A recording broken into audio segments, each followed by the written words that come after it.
All right. Well, good morning. Here we are again.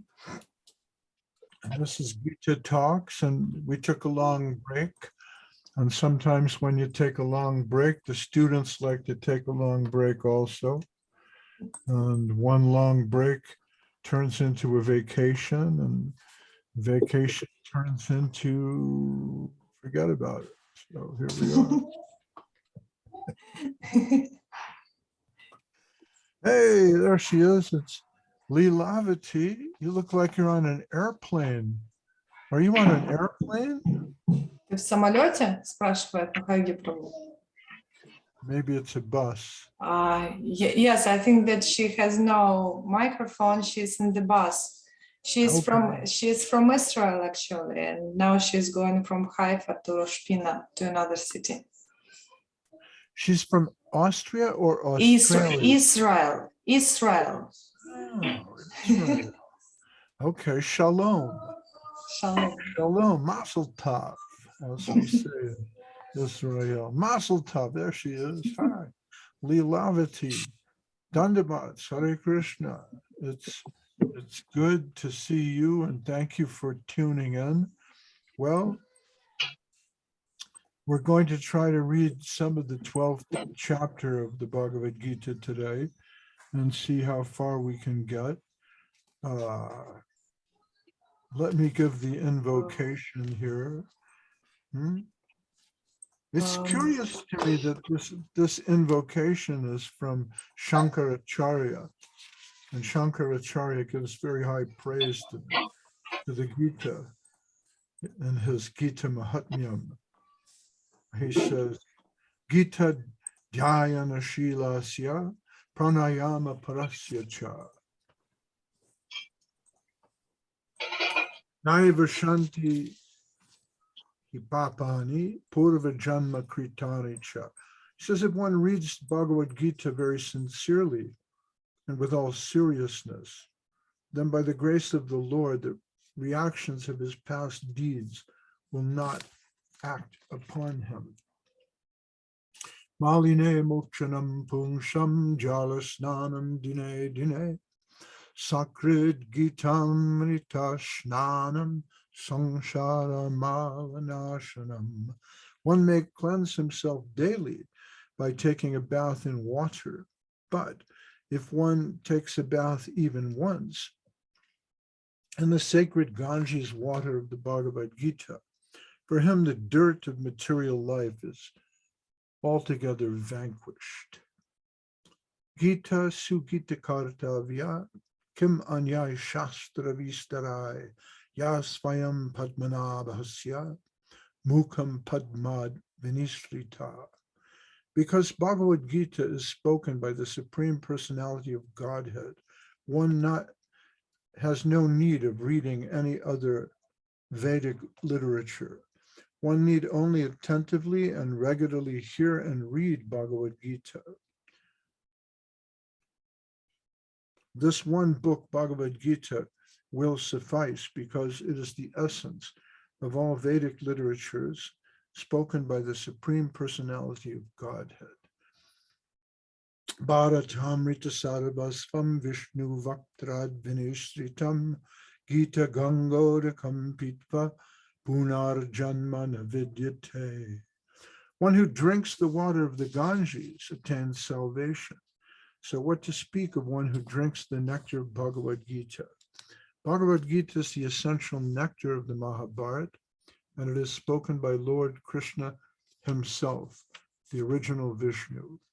Sarvo Panishado Gavo Dogda Gopalanandana Parto Vatsa Shudhir Bhokta Dugdam Gitam Ritam Mahat. This Gita Upanishad, Bhagavad Gita, the essence of all Upanishads, is just like a cow. And Lord Krishna, who is famous as a cowherd boy, is milking this cow. Arjuna is just like a calf, and learned scholars and pure devotees are to drink the nectarine milk of Bhagavad Gita. Ekam Shastram Devaki Putra Gitam, Eko Devo Devaki Putra Eva, Eko Mantras Tasya Namani Chani, Karma Ya karma pyekam tasya devasya seva. In this present day, people are very much eager to have one scripture, one God, one religion, and one occupation. Therefore, let there be one scripture, Bhagavad Gita.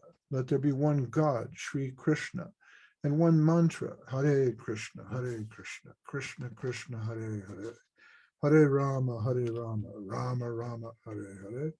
And let there be one work only, the service of the Supreme Personality of Godhead, Sri Krishna. So the 12th chapter is called Bhakti Yoga. This is the chapter on devotional service or dedication or bhakti.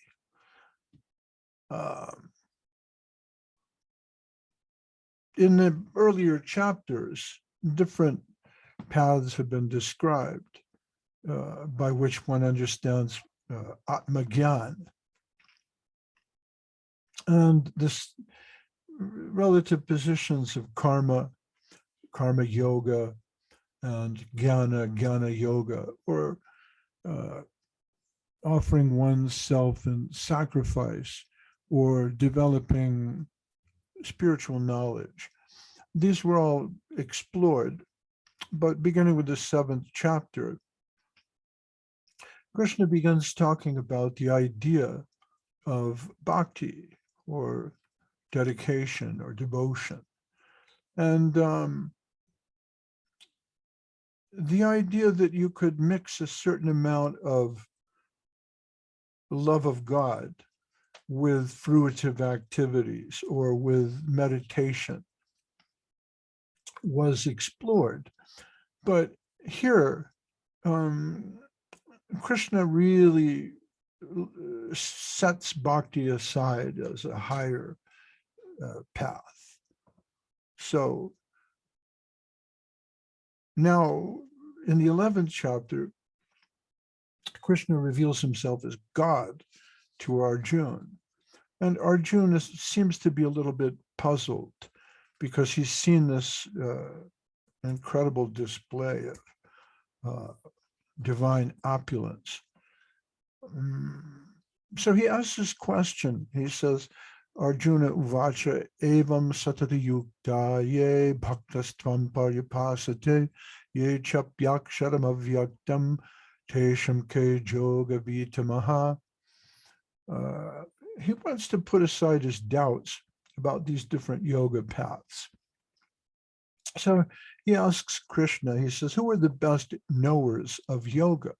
Those devotees, bhaktas, who worship you as just described, with the idea of constantly associating with you and surrendering to you, or those who first worship the Atma? So Arjuna wants to know which of these two types of transcendentalists is more perfect. You can really break down the conceptions of spirituality into personal and impersonal, in the sense that some worship God and they have a tradition of thinking of God as being a kind of a person, and others have an impersonal idea. And it seems to us sometimes that the impersonal idea of God as a sort of force or power behind the universe, this is more scientific and it's less sectarian. But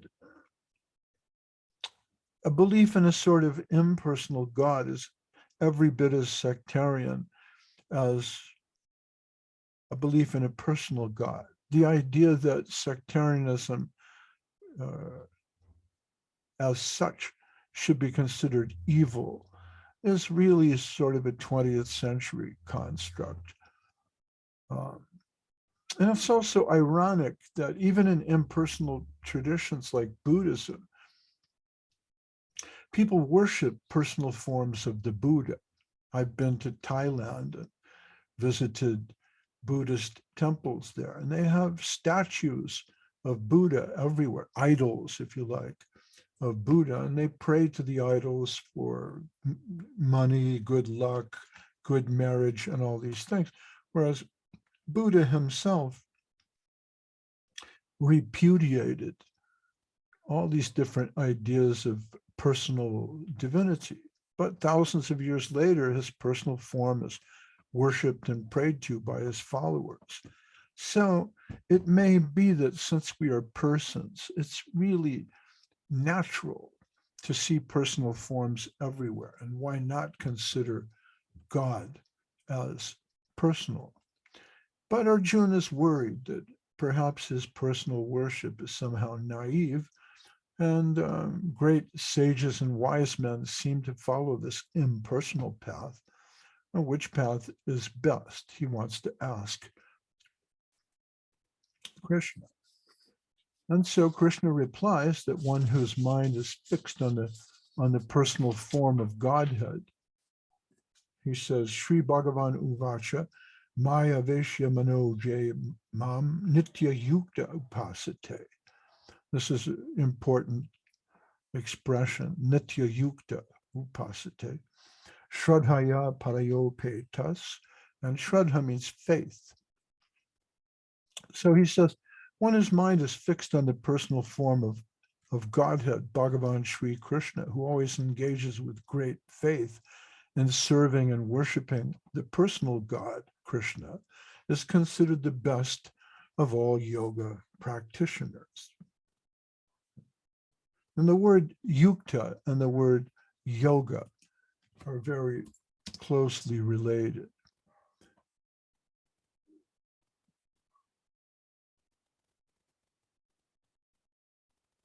So there's these two different schools of yoga. What's the best? And Arjuna's asking, well, please explain this to me. And Krishna says, well, I consider, and Krishna is Bhagavan, he's the author of the Bhagavad Gita. He said, I consider those who absorb their minds in me, who desire to associate with me constantly, and who with firm faith worship me. I consider them to be the quickest attainers of divinity. So if you break down the verse, he's saying that you should worship God with paraya shraddhaya, full faith, and you should have an eternal connection, nitya yukta. And this way, you will be closer to God. And then he elaborates further in the next verse. He says, Ye taksharam anirdesham avyaktam paryupasate sarvatram gam achintyam cha kutastam achalam dhruvam. He says, on the other hand, those who fully worship the avyakta, the unmanifest, which lies beyond the perception of the senses, the all-pervading, inconceivable, unchanging, fixed and immovable, the impersonal conception of the absolute truth, by controlling the various senses and being equally disposed to everyone. Such persons, engaged in the welfare of all, at last achieve me. So, of course, he's qualifying this kind of worship of the impersonal God by saying that they should be engaged in the welfare of all, sarva bhuta hite. And they should be samabhudaya, equally disposed.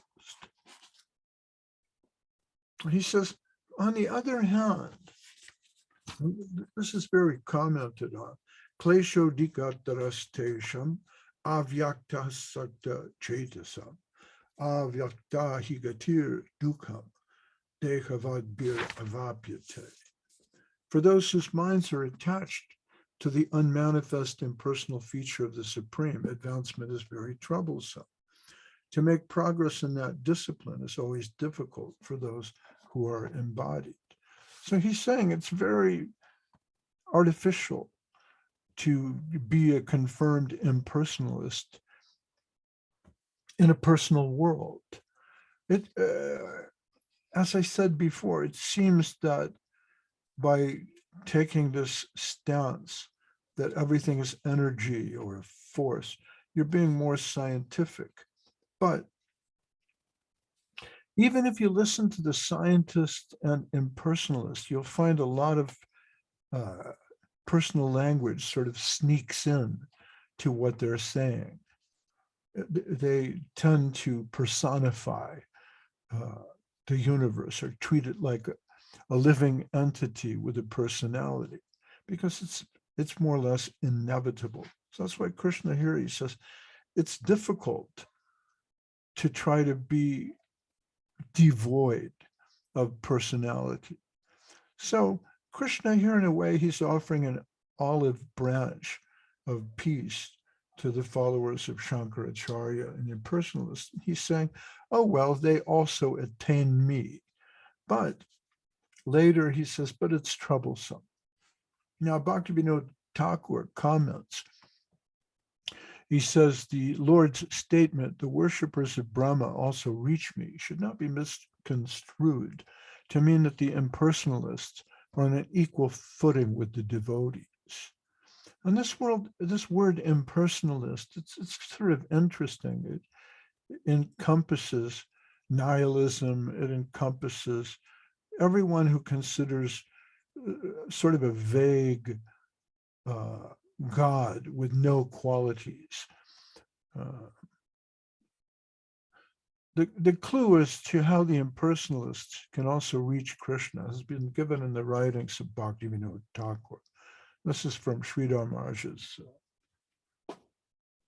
Hidden Treasure of the Sweet Absolute. He says, a person may progress on the path of selfless action up to the stage of meditation, as described in the first 6 chapters of the Gita. So our analysis of divinity, of higher reality, it's very important and can be especially seen in the conversation between Ramananda Roy and Sri Chaitanya Mahaprabhu. And Srila Sridhar Maharaj will say again and again that he found this conversation to be particularly revealing about different aspects of religion, the different gradations of devotion. And so Srila Sridhar Maharaj, he liked to meditate on the Ramananda Roy conversation. And of course, in the Gaur Ganodesh Deepika of Kavi Karnapur, Ramananda Roy is seen as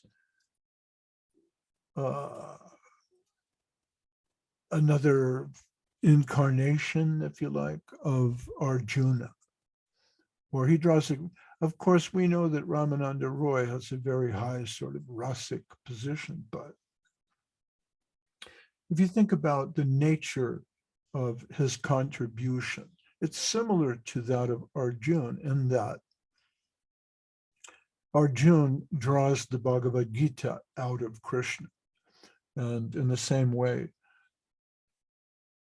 the conversation between Sri Chaitanya Mahaprabhu and Ramananda Roy that took place on the banks of the Godavari draws out a similar conversation, discussion about the nature of reality and divinity. So Bhaktivinoda here comments, a person may progress on the path of selfless action up to the stage of meditation. So he's talking about karma yoga and jnana yoga, as described in the first 6 chapters of the Gita. Then he may undergo great difficulty in searching for the Lord on the path of impersonalism.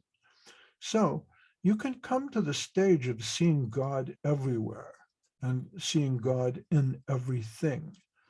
But it's troublesome because there's no rasa there, there's no juice, there's no personal relationship. Bhaktivinoda says, but when he progresses to the stage of dedicating himself to perform welfare work for others, he may get the chance to render service to a pure devotee.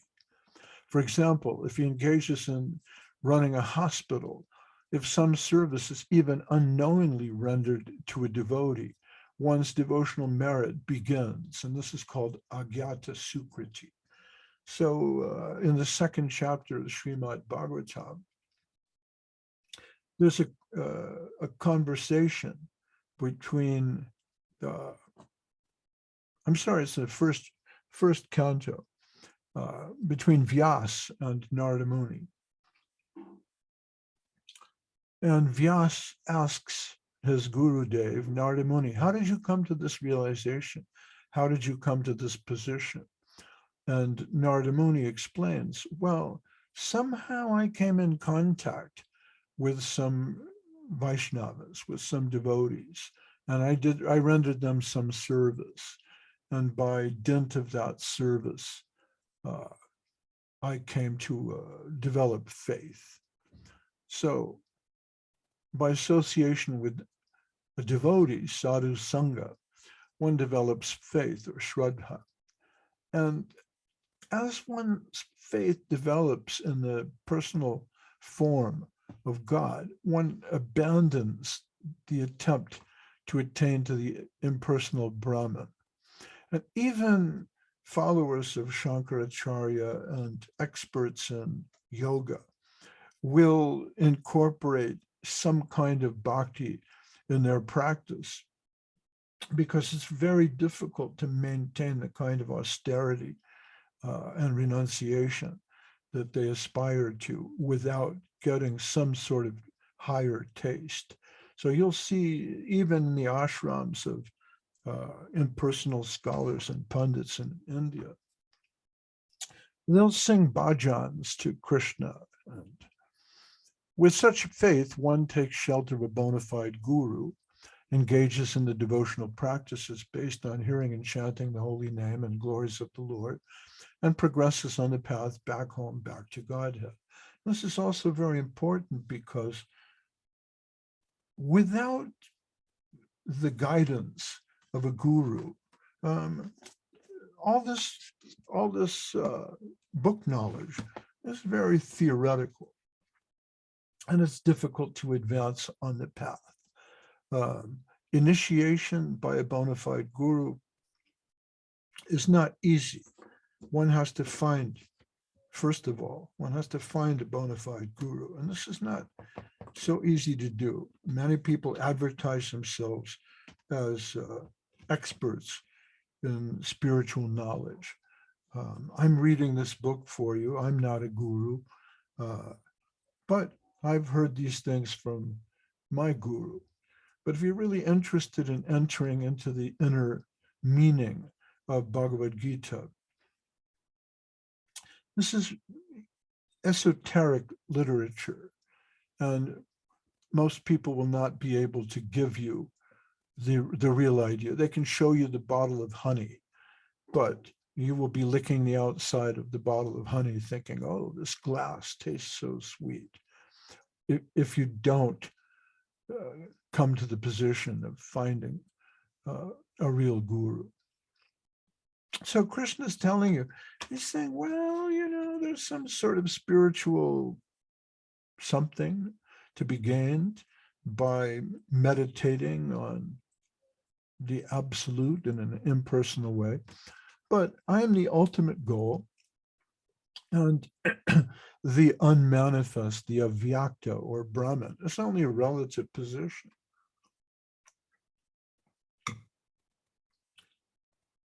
It's not the final position. So Brahmeti, Paramatmeti, Bhagavan, iti shabdyate.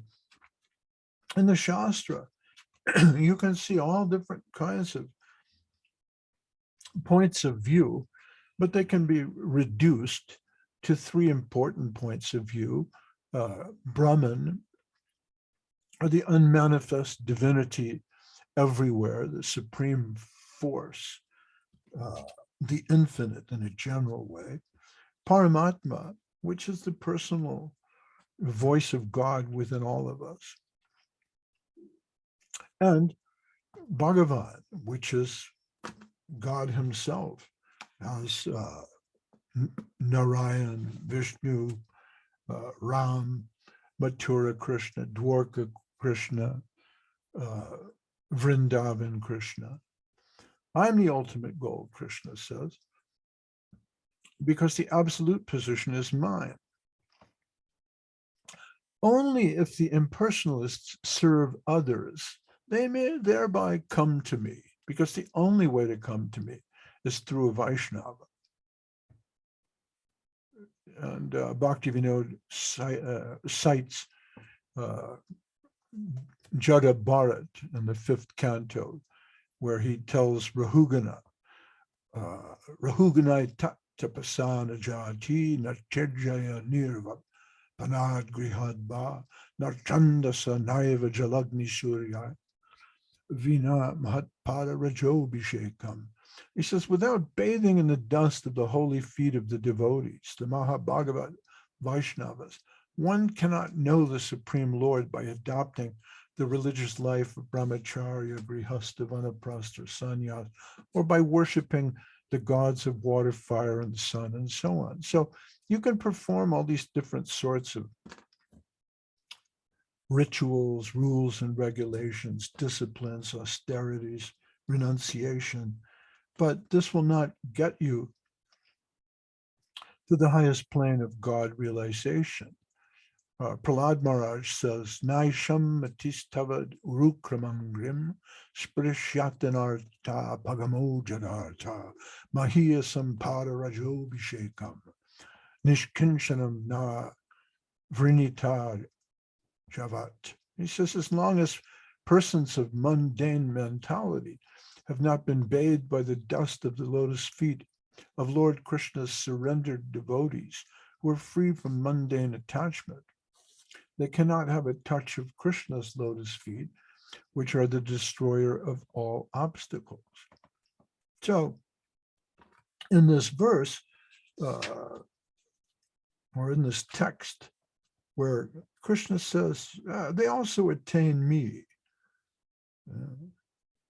text 3-4, Ye tvaksharam aniradeshyam avyaktyam paryupasate sarvatram gamachintyam cha kutastam machalam dhruvam.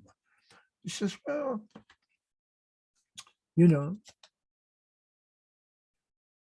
prapnuvanti mam, te prapnuvanti mam eva. They also attain me. Now, Krishna's being very generous here. But Bhaktivinoda points out, he says, to consider that the Lord has taken impersonal and personal aspects to be equal is a very commonly committed mistake. And as we said before, this is done by yoga groups who like the idea of the Bhagavad Gita. But they're marketing a system. They want you to be part of a hot yoga or naked yoga or sex yoga or tantra yoga or whatever their yoga is that they're marketing. And it's smart. They're thinking, well, if you join our yoga group, along with the yoga classes that we give you 5 days a week or once a month, we're going to include a free copy of the Bhagavad Gita. Only read the first 6 chapters. And there are many, many, many translations of the Bhagavad Gita that only go up to the first 6 chapters. Why? Because it's very general and it's very universal and it's comforting for yoga followers. But they don't like this part where finally Krishna is making a division and he's saying, the impersonalists are also given a chance to reach him, because without that, then there's no ultimate goal. But without coming to the path of devotion, the worshippers of impersonal Brahman, they'll never make it. They'll reach the spiritual sky, the Brahmajyoti, the dazzling effulgence of the divine form, the halo of Krishna, or the white light. But they're not really going any further. And people don't like this message, and they have their ways of reinterpreting so that it's not really considered. And in this way, they're really sort of discarding the important aspects of the Bhagavad Gita, which should not really be done. So for this reason, Srila Prabhupada calls his Gita Bhagavad Gita as it is. And as Krishna continues in the chapter, he says, Ye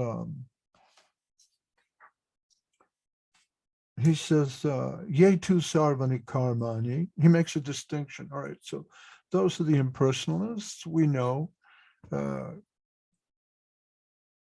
pious in a way. They're trying to be spiritual. We'll give them that. But it's a troublesome path.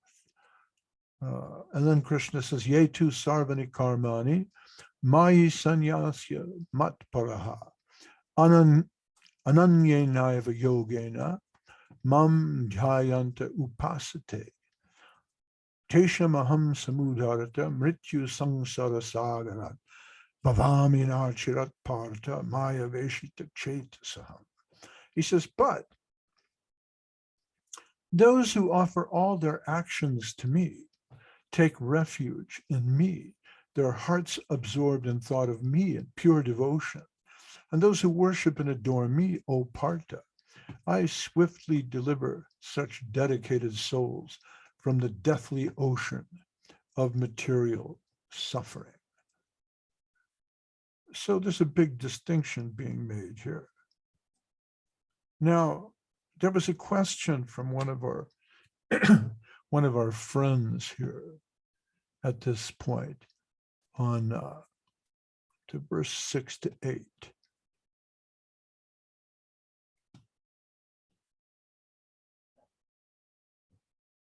Right. So, yeah, I have a question here. It says, or hang on, let's see who's still with us. There's well, there he is. It's Dandi Maharaj reporting live from somewhere between Europe and Asia. We won't say where.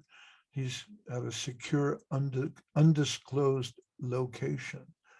And Tapanandini is still with us. We have Nadia Sundari and B and Lydia Lilavati, Masal Tav, Namichin Tamini is there in Kiev. How do you say Slava Ukraini? Is that it? Yeah. Achutananda Yaroslavi. There she is. Hi, Tapa. How are you? You're looking good. Mm-hmm. So did you want, you told me someone had a question there, Braja Sundari. You want to elaborate? Yes, Mahayogi Prabhu, actually it was my question. And it is connected with these two shlokas, 6th and 7th, and also with the shloka, I think 16th or something like this of the same chapter. But it is difficult to ask this question because of the difference of the translation. Because in English translation of these shlokas, it is said, who is taken like refuge in me, yes? And in Russian translation, it is said that who, just a second, I will open and I will tell you exactly, just a second. And in Russian translation, it sounds, but those who dedicate all their thoughts and deeds to me, renouncing everything worthy for me, who constantly remember me, and so on and so forth. So my question is about renunciation. because in different scriptures, renunciation is often mentioned, and it is said that we are to renounce somehow from our material wishes and some other things, yes? But at the same time, our teachers are telling us that our path, yes, is not connected with renunciation. That renunciation is not our path, and we are not to be connected with it. So here's the question: why in Bhagavad Gita and in many other scriptures, Krishna is saying about renunciation, but our teachers are saying to us that it is not our way, not our path. Okay. Right. Yeah, so let me just read this because I like the way it was written down here. It says there's a distinction between different translations. One talks about taking refuge, and another one talks about dedicating thoughts and deeds, renouncing, giving up everything worldly, renunciation. So what's the position here? Okay. All right. Well, let me just look at my notes. So in the shloka, Krishna says, Yetu sarvani karmani mai sanyasya matparaha. Well, that's very straightforward. This you all know much more Sanskrit than I do. The word karma, we know what that is. And the word sannyas, we know what that is. So Krishna says, sarva means all. Mayi means unto me. And matparaha means being attached to me. So he says, yetu sarvani karmani, mayi sannyasya matparaha. So here, the word sannyas is very interesting. There's a chapter in the Gita called Sannyas Yoga, Karma Sannyasa Yoga. Sannyas means renunciation, but in our line, sannyas means dedication. So dedication to what? Well, dedication to Guru and Krishna. In Srila Sridhar Maharaj's translation, he says, this means offering oneself, giving oneself. So that's an interesting division to make. To renounce means to give things up, but sannyas in Krishna consciousness, it means to dedicate, to give oneself. So it's actually much easier to say, I will not work. Work is karma. So I will renounce work. That's easier than to say, I will work in Krishna consciousness in the service of Krishna. In our line, we follow the idea of Rupa Goswami. Rupa Goswami says, Anasaktasya vishayan jatartam upayunjitaha nirbandha Krishna sambandhe yuktam vairagyam uchyate. Uchyate means it is called. That's the definition. Vairagya is another word for sannyas. It means renunciation. So what Rupa Goswami says is, he says, well, when one is not attached to anything, but at the same time accepts everything in relation to Krishna, one is rightly situated above possessiveness. In other words, renounced. real renunciation then means you may be in contact with the objects of the senses, but everything is being done for Krishna.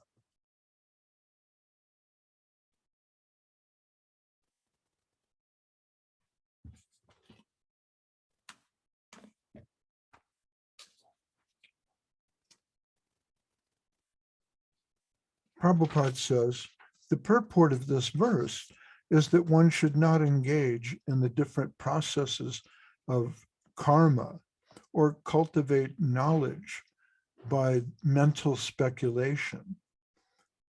One who is devoted to the Supreme Personality can attain all the benefits derived from other yogic processes, speculation, rituals, sacrifices, charities. That is the specific benediction of devotional service. And he has a nice purport in the 6th chapter.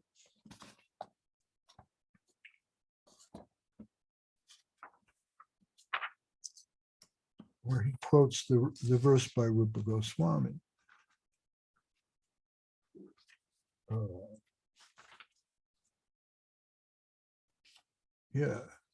Prabhupada said,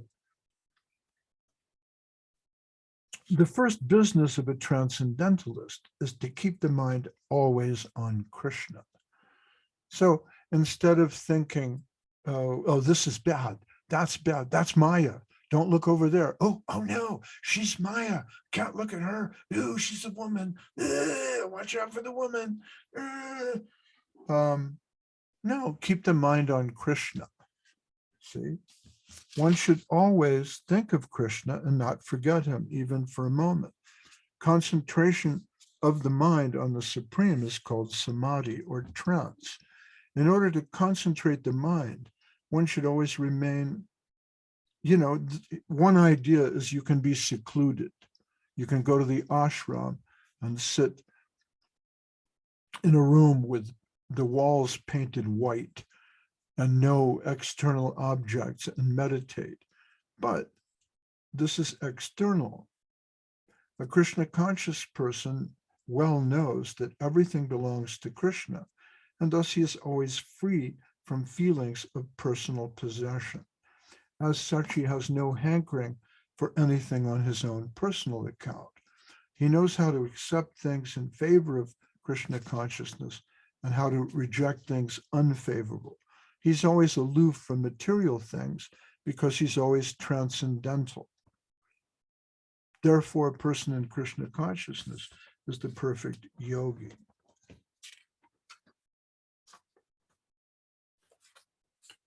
And Rupa Goswami continues. He says, on the other hand, one who rejects everything without knowledge of its relationship to Krishna is not as complete in his renunciation.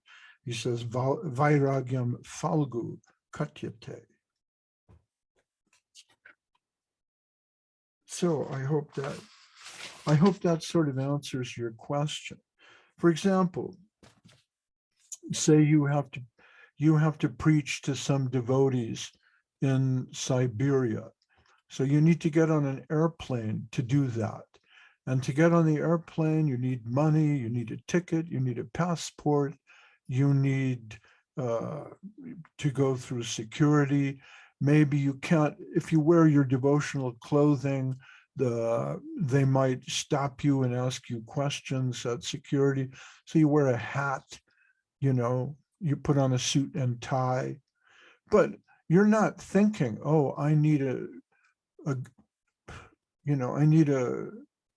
designer outfit from Gucci, and I need to wear the best designer watch and a Borsellino hat from Italy because I'm going through, you have to understand, when is it for Krishna?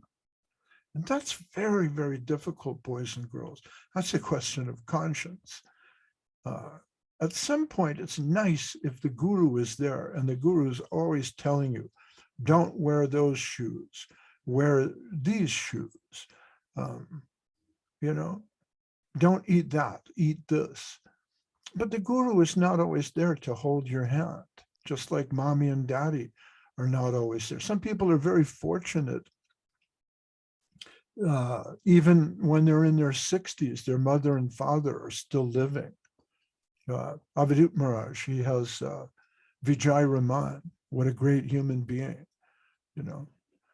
But we don't always have the guru for our entire life. I knew Srila Prabhupada briefly for a couple of years in the 1970s, and then he left the planet, and we had the fortune of meeting Srila Sridhar Maharaj, and he gave us guidance. But Sridhar Maharaj's guidance was always more philosophical. For example, he would say, every wave is favorable. Try to see things like that. Whereas my god brothers would always tell us, everything is Maya. It's all dark. It's Kali Yuga. Watch out, they're coming for you, which led to a kind of cult mentality. But when Sridhar Maharaj said, no, everything is favorable. Everything is for Krishna. You can do it. That like turned on a light in the darkness for me. So sometimes the guru's teachings are very important. Sometimes service to the personal guru is important. The guru has a cold and we serve him, and we got Sukriti for serving him tea. But sometimes we have to think about the different things that the guru has said and try to follow that. And we're very fortunate if we get that guidance. After Srila Sridhar Maharaj disappeared, there was Govinda Maharaj to help us and guide us. But sometimes you have to walk alone, and you have to walk on your own path and make your own choice and decide, do I turn left or do I turn right? What would Prabhupada do in this situation? I'm in the airport. Do I wear a hat or not? You know, what would Prabhupada do? Show everyone the shaved head? When I was preaching in Berlin, before the Berlin Wall went down, and they had East Berlin and West Berlin, the control of the border by the communists was very powerful, and it was difficult to go through. And it was freezing cold outside, so I wore an overcoat and a hat, and I walked right through the checkpoint without any problem. Another day, I thought, no, I should wear my dhoti. And I was stopped by the East German police and questioned for 5 hours. So sometimes you have to be practical, you know? And the idea of yukta vairagya, or being practical, was really brought to the West by Srila Prabhupada. So can we use the internet? Can we use a telephone? You know? Yukta vairagya. I'm talking to you over the internet with satellites and everything. I don't know how they do it, but what's the point? Krishna Kata. So that's Yukta Vairagya. And I think in answer to the question, what about renunciation? Renunciation in our line, or in our understanding, it means a certain amount of self-abnegation, doing for my body and my mind what I need to do to keep body and soul together. And that's different for different people. And, you know, renunciation as such is not necessarily a virtue. So in the Chaitanya Charitamrita, there's Yati Maharaj, who criticizes Sri Chaitanya because he said, look, you ate more. You're overeating. Bad on you. But this is, as devotees, this is not our position to try to judge other people's spiritual development and say, well, the guru said only wear white clothes on a Sunday and you're wearing green clothes. And it doesn't matter what you say. These are the only clothes I have.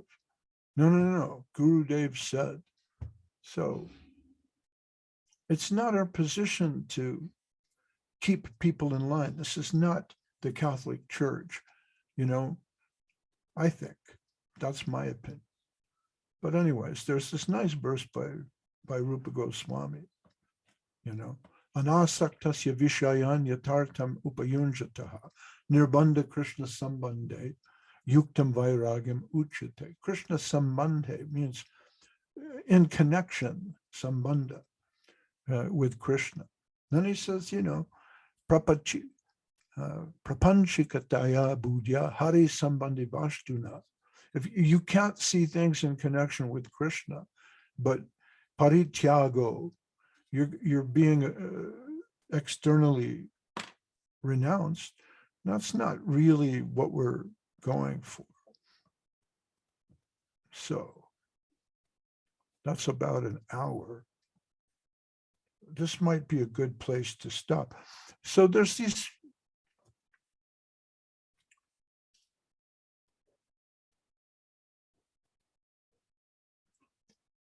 so the 12th chapter has these 4 different functions, really, okay? At the beginning of the chapter, we find a division between impersonalists and personalists. Then we have this nice understanding about what real renunciation is. After that, Krishna will recapitulate the different ideas about karma yoga, jnana yoga. He takes it back. He says, but if you can't be raga bhakti, then do sadhana bhakti. And if you can't do sadhana bhakti, do some bhakti and meditate on me. And if you can't do that, do some karma bhakti. And if you can't do that, why not karma yoga? And if you can't do karma yoga, do some sacrifice. So he takes it back and recapitulates the entire argument of the Gita. And after that, he starts giving the qualities of devotees. Who are the devotees and what are they like?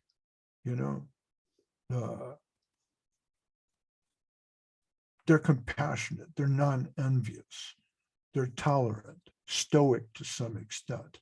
They know that every wave is favorable. And that's an interesting point too, because sometimes devotees, once they become attached to an institution, they feel that the guru's will is expressed in the institution. And then whatever the institution does is correct. And so we redefine everything. Tolerance is redefined as intolerance. Humility is redefined as arrogance. If I say, shut up and chant Hare Krishna or die, this is good preaching.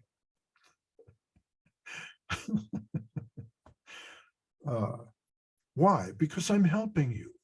You need to chant Hare Krishna. It's good for you. So I'm going to force feed you. But, really advanced devotees are a bit more subtle than that. Srila Prabhupada, it was a fiery preacher. It really was. But his personal attitude towards other people was very sweet. It said that as a teacher, people don't always remember what you teach, but they will remember how you make them feel.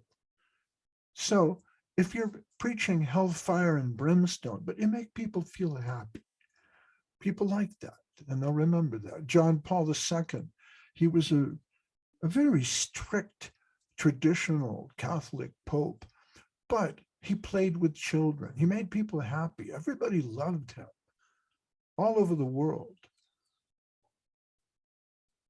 So when Krishna says tolerance and humility, why not interpret that to mean, oh, I'm supposed to be humble. I'm supposed to be tolerant. Yeah, sometimes humility is expressed by accepting criticism from people after I preach harshly to them. But in general, look at Haridas Thakur. He's the example. Devotees are non-violent. Okay, so we have devotees in some parts of the world. They're at war. The government tells them, pick up a gun and go out and shoot people. And you think, well, I have to defend my family. Maybe there's extreme circumstances, but in general, devotees are non-violent. So how can you be non-violent? You should think about that before you go to the extremes, right? Sadhu means one who cuts. So I'm going to stand up here and say unpleasant, nasty things about women and people I disagree with because I'm a sadhu, and sadhu means one who cuts. But sadhu also comes from the word sat, which means truth. And there's a famous expression in Sanskrit. I don't have it on my brain at the moment, but it says, speak the truth and speak sweetly. You probably know the expression. Speak the truth, but speak sweetly. Try to speak the truth sweetly. Try to avoid the unpleasant truth, but sometimes you have to. But it's not really our job to tell people. If somebody comes to us and they say, I have cancer, right? I feel really bad. I'm depressed. It's not our duty to say, of course, you're going to die. Didn't you know that? You fool. That's not so Krishna conscious, you know? How do we communicate with other people in a sweet way, like Prabhupada, like Sridhar Maharaj, like Govinda Maharaj? How do we do that? That's more the line of the devotees, but we'll take that up next week. So this week we covered the first half of the 12th chapter, where Krishna makes a division between the personal and the impersonal yogi, and explains about the true nature of renunciation and dedication. And next time, we'll talk about how he recapitulates these ideas from karma to Ananya Bhakti and the qualities of the pure devotees. And I've spoken for about an hour. Does anyone have any questions? I feel strange when people don't ask questions because I'm just talking and talking. We have an expression in Spanish, está hablando con sus codos, which means you're talking with your elbows. You know, you're just blah, blah, blah, blah, blah, talking with your elbows. So if there's no questions, we'll say Mazel Tov to Lilavati. Who was on the bus? Was that her? That was you? And adios, amigo, to Ananta Shesh and Tapanandini there. Maya Land. Примите мои поклоны. У нас вообще говорят, сегодня канун субботы, у нас говорят Шаббат шалом. Shalom, yeah. And Dos Vidanya. I don't know how you say dos. How do you say Dos Vidanya in Ukraine?